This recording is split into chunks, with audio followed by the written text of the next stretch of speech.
In the shadows of Renaissance Italy, where power wore a holy robe and desire hid behind stained glass, a young girl was born into a game she never chose. Her name was Lucrezia Borgia. Sweet, beautiful, dangerous, or so they said. Her father, the Pope, was supposed to be God's voice on earth. But behind closed doors, he played the devil's game using his daughter not for love, but for control. She was married off like a coin, touched by men she didn't choose, and turned into a symbol of sin by the very church that was meant to protect her. Was she the poison or the poisoned? The sinner or the sacrifice?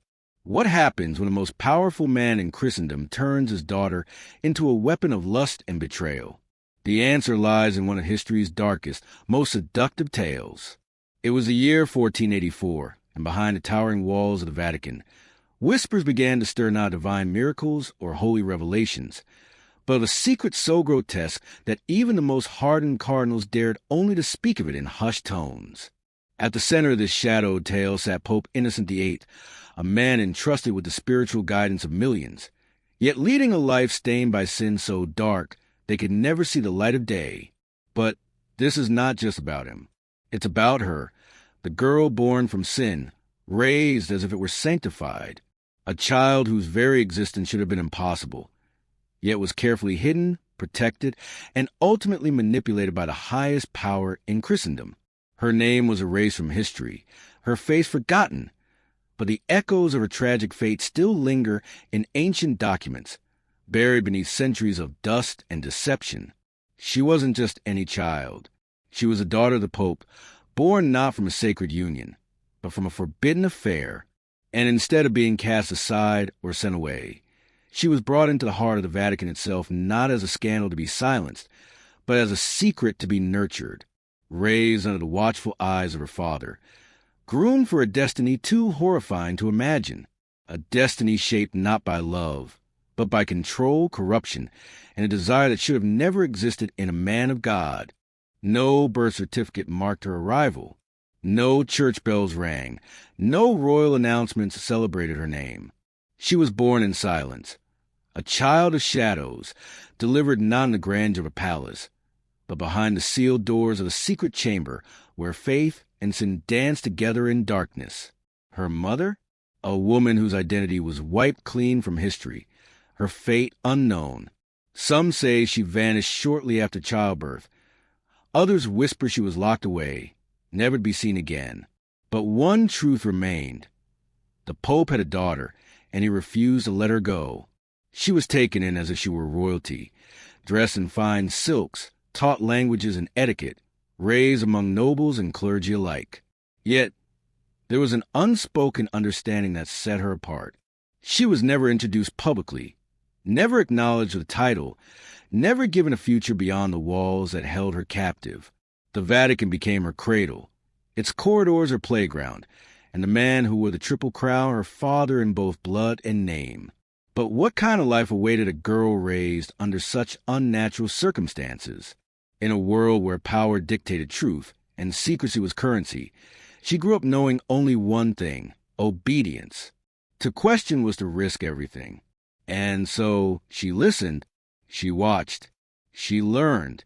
Behind closed doors, decisions were made about her future, not by her, but for her. A future woven with control, manipulation, and a design far too sinister to reveal too soon. Because the worst part? She wasn't just being raised by a pope. She was being prepared for something far worse. The son had been raised just like her, in silence, under shadow, within the same twisted world where right and wrong had no meaning. He was not taught to love freely, nor to choose his own path. His father was both king and God to him, and whatever the Pope decreed was law, no matter how dark. So when the time came, he did not question what was expected of him. He simply obeyed. He had grown up beside her, their lives entwined from childhood. They were never called siblings, never treated as equals, yet they shared a bond deeper than blood, one forged in secrecy and control. He watched her change, just as she watched him. The boy became a man, and with that transformation came a new role for both of them. Where once they played together in candlelight halls, now there was something heavier between them. expectation, pressure, and a duty neither of them had asked for. He learned to mirror his father's gaze, to speak in soft tones that masked darker intentions. He was taught that she was not like other women, that she belonged to them, to this life, to this fate. And so, when the moment arrived, he did not resist. He stepped into his role with the same eerie calm that had been drilled into him since birth. What happens to a man who is taught that incest is not a crime, but a destiny? What kind of love can exist when it is forced into being by blood and power? And what chance did she have, when even the brother she once trusted now stood beside her as both partner and prisoner? She was never given a choice, only a path, carved for her long before she could understand what it meant. Every lesson, every whispered conversation, every lingering glance was part of a design far too deliberate to be accidental. She was not being raised to rule, nor to marry, nor even to live freely within the Vatican's shadow. No, she was being molded, shaped like clay into something unnatural, something forbidden. There were no other children her age in the Vatican, no companions outside the walls. Only the three of them, bound together by blood, power, and something darker still.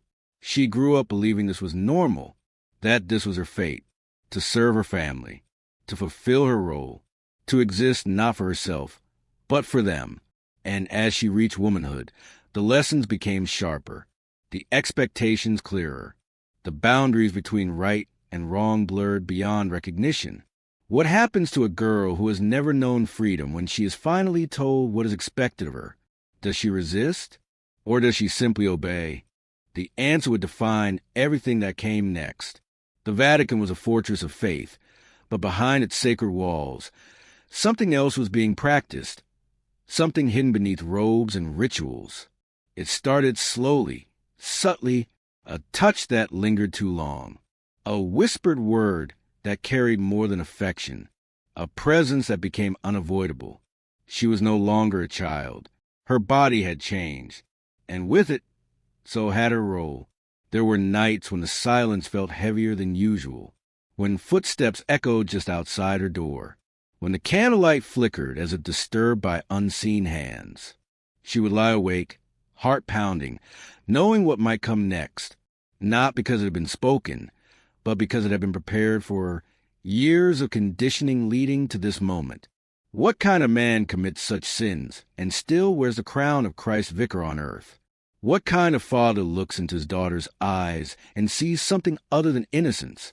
And what happens to a woman who has never known freedom when she is suddenly expected to give everything, including herself?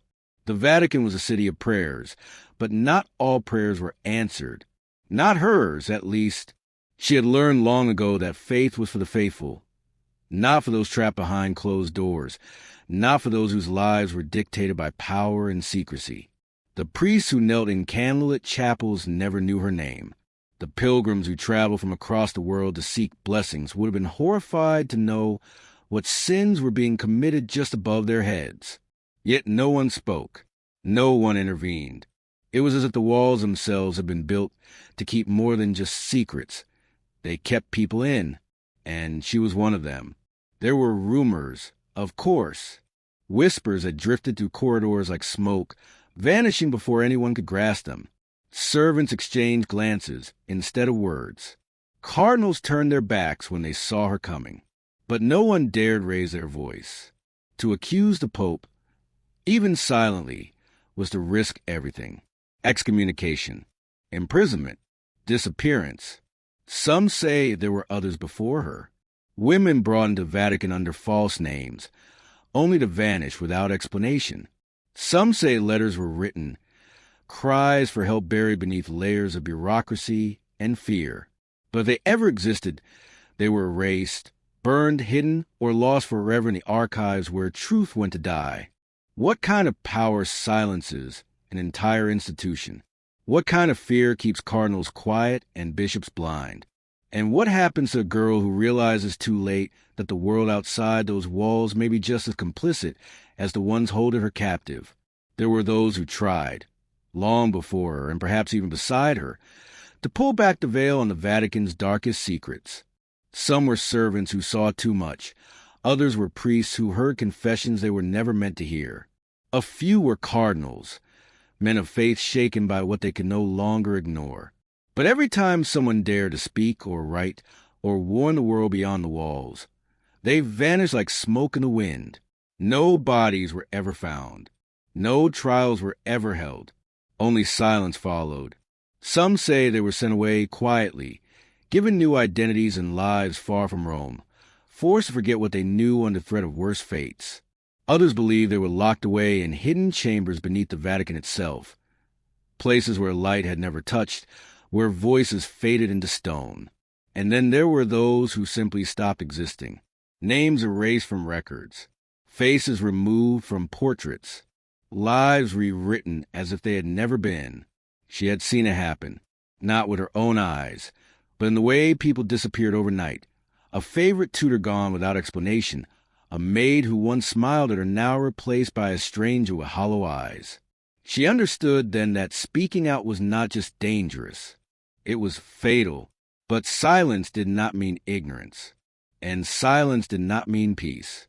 Even within the Vatican, fear spread like fire beneath a wooden floor, unseen but always burning. Those who stayed quiet did so not because they believed in the Pope's holiness, but because they feared what came after questioning it. And for her, knowing this only made one thing clearer.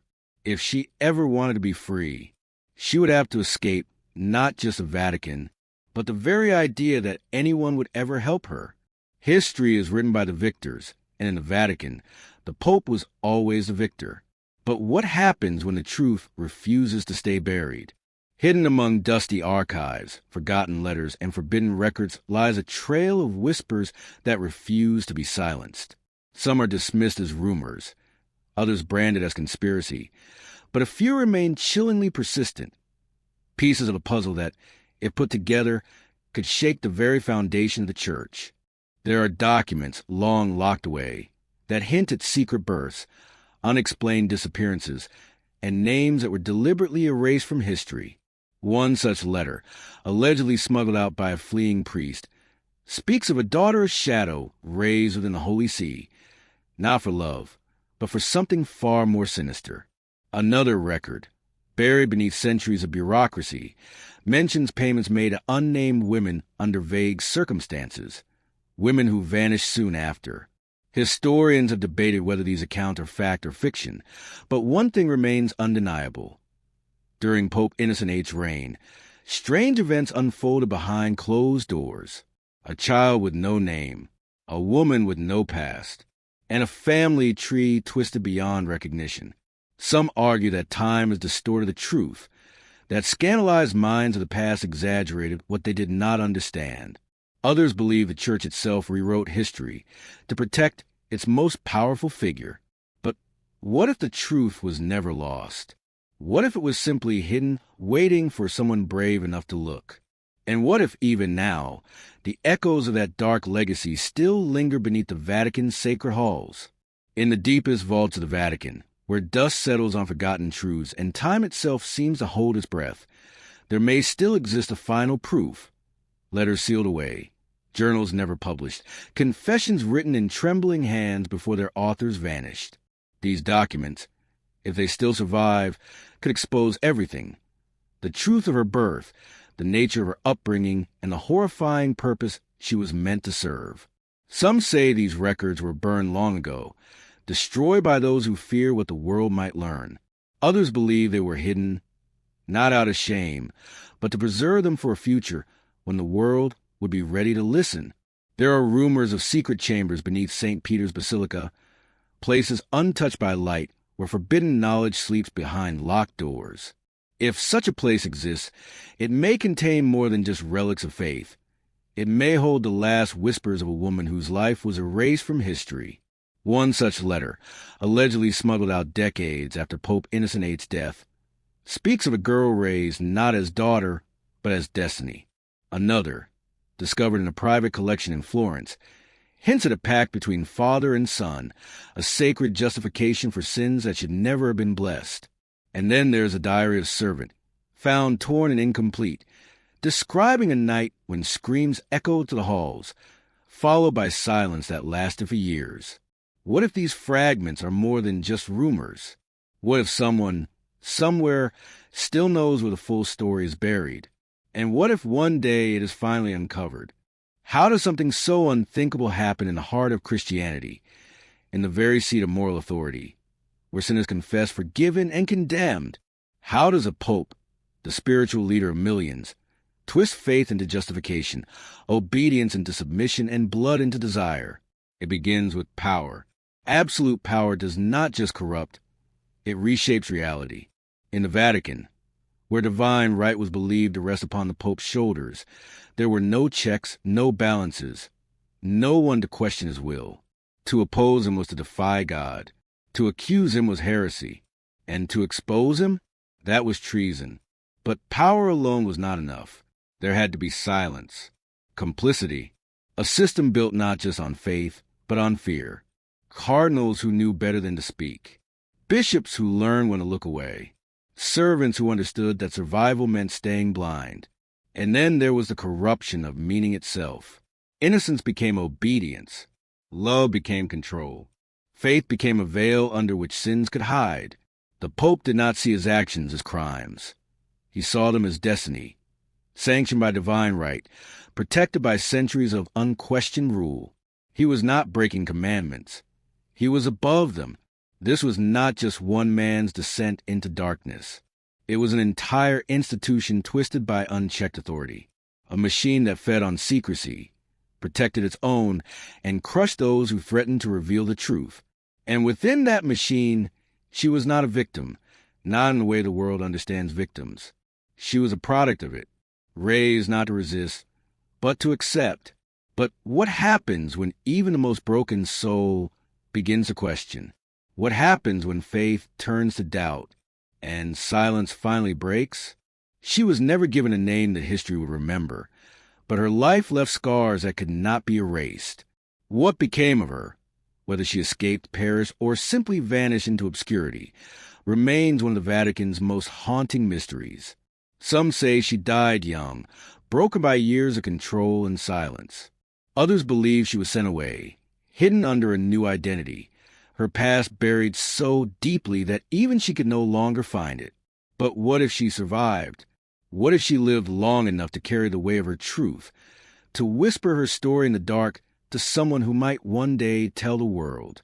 There are rumors, faint echoes passed down through generations, of a woman with striking resemblance to the Pope, seen wandering the outskirts of Rome decades later, always alone, always watchful. A woman who never spoke of her past, but whose eyes told a story too painful to put into words. Her legacy did not die with her. It lingered in the shadows of the Vatican, in the quiet fears of those who followed, in the unspoken rules that kept secrets locked behind sacred doors.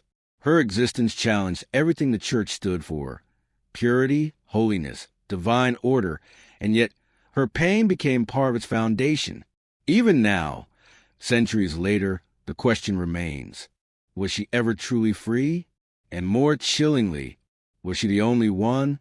The Vatican has always been a place of miracles and mysteries, but beneath its golden domes and whispered prayers lies a truth darker than any sermon. That power, when left unchecked, does not just corrupt, it consumes. And some stories, once silenced, never truly disappear. They just wait to be heard.